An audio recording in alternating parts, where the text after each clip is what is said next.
আসসালামু আলাইকুম viewers, it's আমি ইয়াসানিস ব্লগ। আশা করি সবাই ভালো আছেন। আলহামদুলিল্লাহ আমিও আজকে অনেক ভালো আছি। সকালবেলা আমার মতো ছাদে ওঠার অভ্যাস কার, কার আছে বলুন তো? সারাদিন তো অনেক বেশি ব্যস্ত থাকতে হয়। তাই খুব সকালবেলা চলে আসি ছাদের একটু খোলা হাওয়ায় ঘুরে বেড়াতে। আর বিশেষ করে এই শাকসবজিগুলো দেখার জন্য প্রতিদিন এগুলো আসলে আস্তে, আস্তে করে বড় হয়। আর দেখতে কিন্তু অনেক বেশি ভালো লাগে। আর এই তো দেখুন ঢেঁড়স গাছে কিন্তু মাশাআল্লাহ অনেক, অনেক ফুল এসেছে আর অনেকগুলো ঢেঁড়সও কিন্তু হয়েছে। আর আমার কলমি গাছটা তো অনেক সুন্দর হয়েছে। ঝুড়িতে আমি এইভাবে রোপণ করেছি। অল্প জায়গার মধ্যে অনেক সুন্দর করে হয়েছে। আর এরপরে হয়েছে মরিচ গাছ। তো মাশাআল্লাহ মরিচ গাছে অনেকগুলো ফুল আর মরিচ এসেছে। আশা করি ভালো একটা রেজাল্ট পাবো। তো আরও কিছু ছোট, ছোট মরিচ গাছ লাগিয়েছি। তো এইটা ১ম এ লাগিয়েছিলাম তার জন্য এটার মধ্যে কিন্তু ফলনটা আগে চলে এসেছে। তো এরপর সকালে বেলা একটা অনেক বড় একটা পার্সেল চলে এসেছে। আর আমি চেষ্টা করছি আসলে এটা খোলার জন্য। তো অনেক পরিশ্রমের পরে আমি যাই হোক পার্সেলটা খুলতে পেরেছি। আর এইটা ছিল একটা আমের কার্টন। আর এই ধরনের একটা পার্সেল দেখলে আমার মনে হয় সকালবেলা সবার মনটাই অনেক বেশি ভালো হয়ে যাবে। তো এইগুলো এত বেশি পাকা ছিল না, হালকা একটু কাঁচা, কাঁচাও ছিল। আর যখন আমরা দূরে থেকে পার্সেলগুলো আনি বেশিরভাগ সময় চেষ্টা করি বলে দেওয়ার জন্য যাতে এই আমগুলো কাঁচা থাকে, মানে খুব বেশি পেকে না যায় আর ঘরে রেখে, রেখে খাওয়া যায়।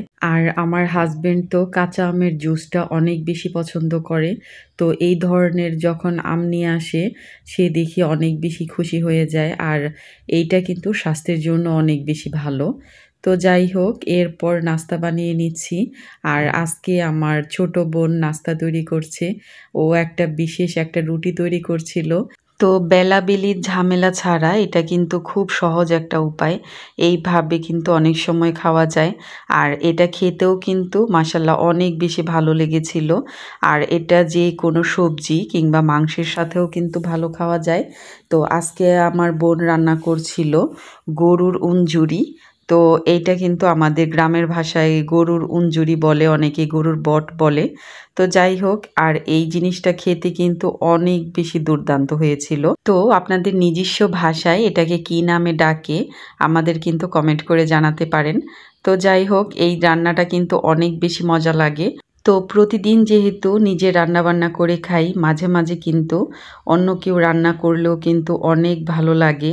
আর মাঝে, মাঝে রান্নাবান্না থেকে ছুটি পেলে কিন্তু মন্দ হয় না। তো যাই হোক আমার বোনের হাতে রান্নাটা কিন্তু অনেক বেশি মজার ছিল। তো আজকে আবার আমাদের বাসায় ছাগল জবাই করা হচ্ছে। আর আজকে আমাদের খামার থেকে ২ টা ছাগল আজকে আমাদের বাসায় জবাই করছি। তো এর জন্য বিকেলবেলা ছাদে চলে এসেছি। আর এইখানে একটা সুন্দর একটা দৃশ্য আমার চোখে পড়ল।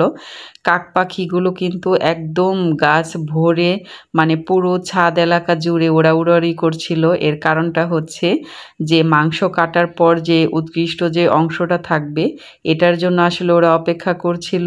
তো এই সুযোগে আমিও একটু ভিডিও করে নিলাম। অনেক বেশি ভালো লাগছিল। আর এইখানে মাংস পিস করা হচ্ছিল।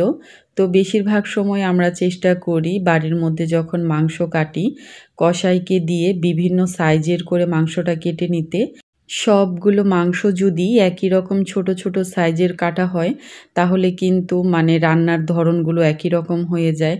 তখন কিন্তু সব রান্নাগুলোর প্রসেসিং কিন্তু একই মনে হয়। তো একেক ধরনের রান্নার মধ্যে কিন্তু মাংসের সাইজটা একই রকম লাগে। তো চেষ্টা করি সবসময় কসাইকে সামনে থেকে বলে দিতে।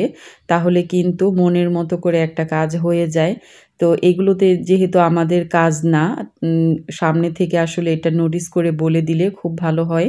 আর এই তো মাংসটা ঘরে নিয়ে এসেছে। আর আমরা বেশিরভাগ সময় খাসির যে লেগ পিসগুলো এইভাবে করে রাখার চেষ্টা করি। মানে কসাইকে বললে ওরা এইভাবে সাইজ করে দিবে।